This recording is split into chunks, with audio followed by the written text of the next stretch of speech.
Hello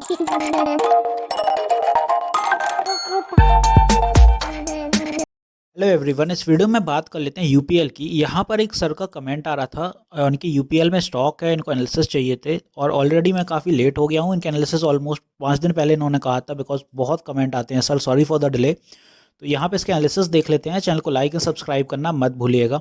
तो यहाँ पे आप देख रहे होगे स्टॉक फॉर्म जो फॉर्मेशन दिख रही है वो ड्रॉप डाउन है और यहाँ पे डाइवर्जेंस दिख रहा है, आपको क्लियर रहेगा। कुछ ये फॉर्मेशन ऐसी चलती हुई नज़र आ रही है। स्टॉक ऊपर जाता है और यहाँ पे रिटर्न्स बुक हो जाते हैं, जो भी है फिर फॉल का वेट करता है आदमी और यहाँ कहीं एक्यूमुलेट कर लेता है, फिर ऊपर जाता है। तो कुछ ऐसा सिनेरियो चलते हुए नज़र आ रहा है।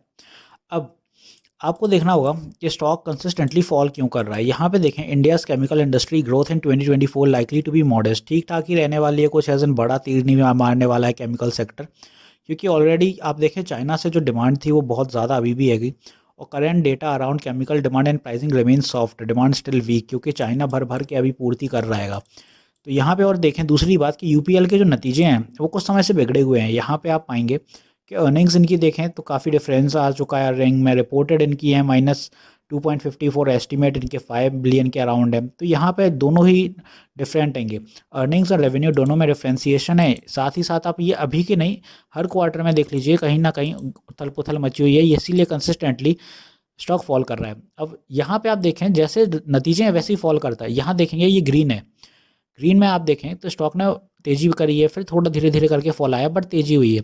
बट जैसे रेडनेस देखने को मिली है यहाँ कंसिस्टेंटली, जब अर्निंग्स और इसके रेवेन्यू बिगड़े कंसिस्टेंटली, यहाँ से आप देखें स्टॉक फॉल ही करता जा रहा है। और जब तक कि अर्निंग्स और रेवेन्यू सुधरेंगे नहीं तब तक स्टॉक में कोई बड़ा मोमेंटम नहीं देखने को मिलेगा। अब कुछ लेवल्स बताऊंगा, वो नोट डाउन करिए।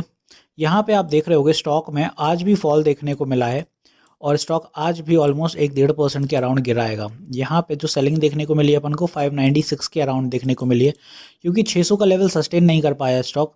और जो 600 का लेवल है अगर आप देखें तो ये कैंडल जरूर ऊपर तक गई थी 603 604, बट रिवर्सल भी सेम डे आ गया और 600 का लेवल सस्टेन करने में दिक्कत हुई। स्टॉक में सेलर्स बहुत एक्टिव थे, नीचे आ गया, क्लोजिंग हुई है 585 के अराउंड।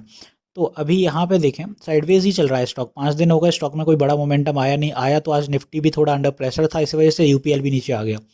साथ ही साथ बाय टुमारो अगर निफ्टी भी थोड़ा अनस्टेबल रहता है, अनसर्टेनिटीज़ देखने को मिल रही है निफ्टी में, क्योंकि आप देखें अंडर प्रेशर है कहीं ना कहीं, और हमेशा दिसंबर और जनवरी के अराउंड स्टॉक में कहीं ना कहीं हर देखें कि कंसोलिडेशन का फेज शुरू हो जाता है, इसलिए निफ्टी वीक होता है और वो फेज स्टार्ट हो सकता है अभी, क्योंकि 2 दिन कंसिस्टेंटली निफ्टी अनस्टेबल देखने को मिला है। तो अगर ये अनस्टेबिलिटी ज़्यादा रहती है तो आप देखें कल स्टॉक में जो सपोर्ट देखने को मिलेगा यूपीएल में वो 575 तक रहेगा अपना, ये अपने कुछ सपोर्ट रहेगा।